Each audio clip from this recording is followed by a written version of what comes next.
બનેલું આ શરીર છે એમાં 25મું તત્વ જીવ આવે માં, ત્યારે આ 24 તત્વોની કિંમત થાય છે. પણ આ શરીરમાં ક્યારેય મોહ ન રાખશો. આ તો હાડ અને માંસથી ભરેલું એક પિંજરું છે.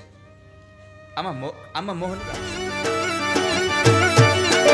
હે ભોળાના ભગવાન નંદ બાવાના લાલ, હે માખણના છોરના હરી જશોદાના કાન, હે ભોળાના ભગવાન નંદ બાવાના લાલ, માખણના ચોરના હરી જશોદાના કાન. તને રી જાવે તારા